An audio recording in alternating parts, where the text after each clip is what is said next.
Alright, so this is the Mother's Day gift to the superstar. It's going to be a new sliding door. Every time she opens the old sliding door, she either yells at me or texts me that we need a new sliding door. So, I've never put a door or a window in, and this is going to be my first shot. This is why it's taken me so long. I did have people give me a couple of quotes, and I also have one GC that I use. I actually do the plumbing for them, and the last thing I want to do is, when they're extremely busy, put this door on their shoulders, because I know how it is. I had another guy quote me $6,000 for this door, and that's with the price of the door. So just so you guys know, it took me 6 hours, and I paid $1,000 for material. I'm all about paying for your worth, but I'm not about paying for your kids' tuition in one day. Present me now knows that that's a bad spot for the plumber's skill saw, because I always thought the doors were interconnected and just slid back and forth inside of the frame. But once you get the frame outside of the actual door jamb, then they are no longer connected, as you can see in this video. I did not do this for extra clicks. I did this because I don't know any better. But what I did do is not wear a shirt for extra clicks. And if you want to see more content like this, you just Google OnlyFans / the hammer. And, well, you know what you're looking for, boys. No, not boys, not boys. Girls.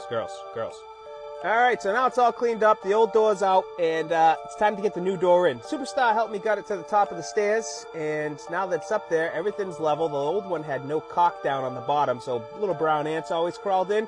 And since that loud bang, I got the supervisor down here watching me, and I think they're going to make me take a piss test soon. We're not sure yet. YouTube told me to put the whole thing of caulk down there. Put my caulk in the hole.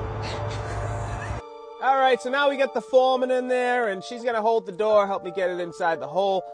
Because I'm going to tell you, this thing's got to be about 300 pounds. Could be more, I don't know, it's a little awkward. She's right now telling me that I didn't cut enough vinyl siding back, so she's going to have to get in the middle, hold the weight while I trim back the vinyl siding. Good thing this chick's ripped, because... steady, lad. Yep, move down. We got it all trimmed up, slid in, and one last look around, make sure everything's in. I'm going to head inside the house, slow down a little hair flop right there, and get one screw in the door so she can let go of it. And continue to supervise. Like I said before, without her, I wouldn't read the directions. I would just let it happen. You know what I mean? Put it all together, take it all apart, and then put it together right. That's why sometimes things take me, longer than they should. So she's getting some scuff marks out of the door with a white magic razor. It's in, and now I got some large gaps on the left and the right. I probably should have built it out with some strapping, but instead I'm just going to use 17 shims and shove them in there, and then throw a couple of screws through the shims. I did go back to Home Depot, so 2 trips for this job to get the right screws, because I wasn't sure how long they were going to have to be, and now I know, 14 inches. So, once the shims are all in, the door's level, square, it opens, closes. Make sure that it locks as well. That's a key that you need to know. You cut those suckers flush, and then you go ahead and get some wood in a can. You spray it in there.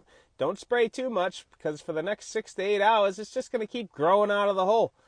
And don't worry, the trim, when you get that put back on, but when I do work around the house, I don't put my trim back on. So there she is for the first time, opening and closing the door, and for the first time, she's not yelling at me. So